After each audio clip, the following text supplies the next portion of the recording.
느헤미야를 중심으로 해서 이스라엘은 이제 자기를 지켜줄 성벽을 완공했습니다. 이제 이스라엘은 외부의 적에 대해서 이제 안전합니다. 그러나 느헤미야는 여기서 멈추지 않습니다. 오늘 말씀에서 느헤미야는 백성들과 함께 하나님 앞에서 언약하며 일일이 서명을 받고 인봉하고 있습니다. 어쩌면 성벽을 짓는 일보다 이 일에 더욱 힘을 쓰고 있습니다.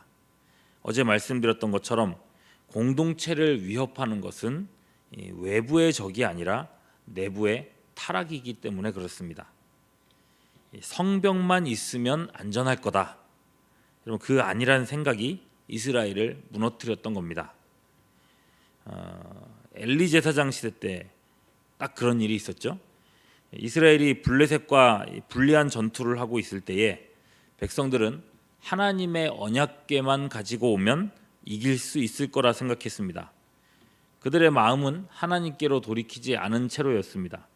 결국 비참한 패배를 당하게 됐죠. 여러분, 마음의 성벽이 무너지면 돌 성벽은 아무런 의미가 없는 것입니다. 우리네 인생도 마찬가지예요. 돈이 좀 있으면 안전합니까? 보험을 많이 들어두면 안심할 수 있을까요? 좋은 음식만 잘 찾아 먹으면 건강에 문제가 없겠습니까? 마음으로부터 하나님을 떠나게 되면 벌거벗은 채로 가시덤불을 걷는 것과 다를 바가 없는 것입니다. 선지자들이 한결같이 여호와께로 돌아가자고 백성들에게 말했던 이유가 이것입니다. 우리 자신과 우리 가족이 바로 이 신앙 안에 있어야만 합니다. 그 어떤 것도 우리의 울타리가 되어줄 수 없습니다. 주님만이 친히 우리의 불성곽이 되어주겠다고 약속하셨습니다. 그럼 바른 신앙이라고 하는 성벽을 쌓는 우리 모두가 될 수 있기를 소망합니다. 오늘 말씀은요, 그 과정입니다. 백성들과 함께 이 언약을 인봉하는데 1절부터 27절까지 그 이름들이 나오지 않습니까? 그 첫 번째가 1절 느헤미야입니다. 총독으로서 또 지도자로서 가장 앞서서 이름을 썼습니다. 당연하다라고 생각할 수 있을지 모르겠지만 쉽지 않은 일입니다. 빠져나가려면 얼마든지 빠져나갈 수도 있는 일이었죠. 그러나 지도자가 앞장섰을 때 백성들은 그 등을 보고 따라오게 되었습니다. 방금 읽으시면서 느꼈겠지만은 여기에 기록된 사람들의 이름을 보면서 우리는 큰 감흥이 없습니다. 그러나 느헤미야로서는 자신을 따라서 서명했던 한 사람 한 사람의 이름에 마음이 뭉클했을 겁니다. 제가 청년부를 맡고 있습니다. 올해 들어서면서 청년들에게 한 가지를 딱 주문했습니다. 성경 일독하자. 우리 성경을 읽어보자. 맨날 걱정이다, 두렵다, 내 인생이 어떻게 될지 모르겠다 그렇게 말하는 것보다는 주님의 말씀이 내 길의 빛이라고 했으니 기대하는 마음으로 성경을 읽어보자. 그렇게 광고도 하고 계속해서 설교하면서 강조하고 있습니다. 중요한 건 설교하는 제가 읽는 거 아니겠습니까?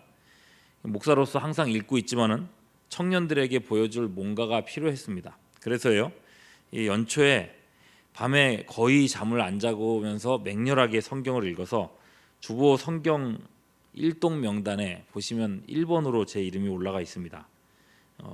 그렇게 하려고 엄청 애를 썼습니다. 놀라운 건요, 지금 많은 청년들이 성경 읽기에 도전하고 있다는 겁니다. 벌써 2명이 신약 성경을 일독했고 구약을 한참 읽고 있습니다. 그리고 많은 청년들이 성경을 읽고서는 제게 카톡으로 사진을 보내고 있습니다. 얼만큼 읽었다, 오늘은 얼만큼 읽었다라고요. 작년까지는 성경에 대해서 이렇게 질문하는 사람들이 많지 않았는데 올해 들어서는 성경 읽다가 궁금한 내용을 질문하는 지체들이 참 많아졌습니다. 어제도 벌써 어린 또래 청년 2명이 이 성경의 이런저런 내용에 대해서 또 질문을 해오더라고요. 작은 일이지만 리더의 모범이 얼마나 중요한지 알 수 있는 그런 모습입니다. 이 느헤미야의 백성들도 그랬습니다. 느헤미야를 따라서 한 마음으로 그 언약에 참여하기로 합니다. 그래서 27절까지는 이제 대표자들의 이름이 쭉 나오고 28절을 보시면 그 외의 사람들 이름이 나오는데 그 남은 백성과 제사장들과 레위 사람들과 문지기들과 노래하는 자들과 느디님 사람들과 및 이방 사람과 절교하고 하나님의 율법을 준행하는 모든 자와 그들의 아내와 그들의 자녀들 곧 지식과 총명이 있는 자들이다라고 얘기했습니다. 쭉 풀어서 얘기했지만 결국 모든 사람들이 이 언약에 동참했던 것입니다. 여러분, 이 언약이 결코 쉽게 서명할 수 있는 게 아닙니다. 29절에 보시면 이 맹세는 그냥 이렇게 하면 좋겠다라고 하는 마음에서 한 게 아니에요. 저주로 한 맹세라고 되어 있습니다. 저주로 한 맹세. 누가 함부로 저주의 맹세를 할 수 있겠습니까? 지키지 않으면 저주를 받겠다, 백성들에게서 끊어지겠다는 언약입니다. 그만큼 이 언약을 생명처럼 중요시하겠다는 거예요. 그럼 어떤 언약인가? 맹세의 내용은 세 가지입니다. 첫 번째, 29절 후반절. 모세를 통하여 주신 하나님의 율법을 따라 모든 계명과 규례와 율례를 지켜 행하겠다. 그들이 받은 모든 재앙의 원흉은 이 말씀을 떠난 데 있었습니다. 그러니까 이제는 철저하게 말씀에 사로잡혀서 말씀대로만 살겠다는 언약입니다. 두 번째는요, 30절.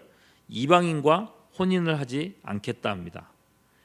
구약 이스라엘 백성들이 통혼을 하지 않은, 그러니까 이방인들과 결혼하지 않은 이유는 그들의 자손에게서 메시아, 그리스도가 나셔야 했기 때문입니다. 물론 신약에서도 믿지 않는 자와 멍에를 같이 하지 말라라는 권고가 있지만 이 권고와 구약의 이방인과의 결혼 금지가 그대로 똑같이 이어지는 건 아닙니다. 어쨌거나 하나님 백성의 순전성을 지켜야 한다는 내용으로서 이 언약을 맺은 것입니다. 세 번째는 31절. 안식일과 안식년을 철저하게 지키겠다. 여러분, 안식일 지킴은 신앙의 기본입니다. 하나님이 지켜주신다는 믿음 없이는 안식일 지키는 거 거의 불가능합니다. 생명과 재산을 하나님께 맡기겠다는 겁니다. 이 신앙을 회복하겠다는 겁니다. 자, 이 세 가지는요, 어겼을 때에 기꺼이 저주를 받겠다고 하는 맹약입니다. 상황에 따라서 어쩔 수 없지 그렇게 넘어갈 수 없다는 것입니다.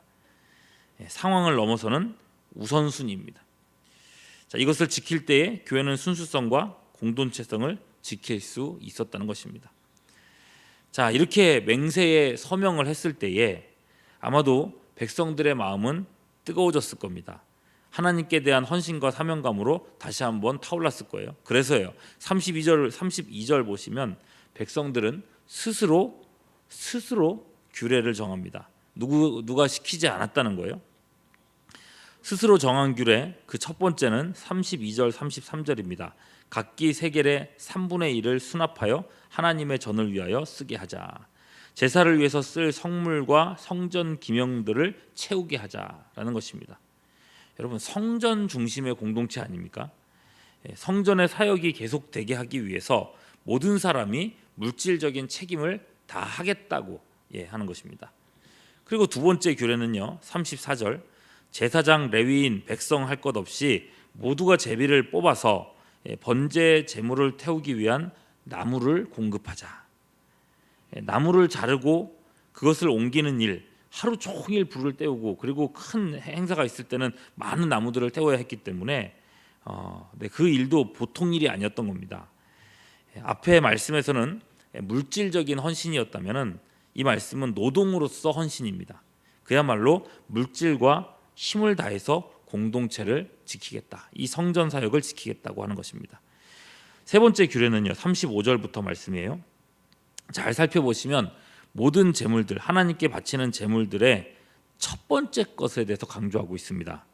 토지 소산의 만물, 각종 과목의 첫 열매, 맏아들들, 가축의 처음 난 것, 소와 양의 처음 난 것, 처음 익은 밀의 가루, 그 다음에 새 포도주, 이 모든 것, 강조되는 것은 새 것이고 첫 번째 것이라는 것입니다. 하나님께 쓰던 것 드리지 않겠다는 것입니다. 둘째, 셋째가 아니라 가장 귀한 첫 번째를 드리겠다는 것입니다. 하나님 중심, 하나님 우선주의로 살겠다는 것입니다. 그만큼 온전한 헌신을 약속하고 있습니다.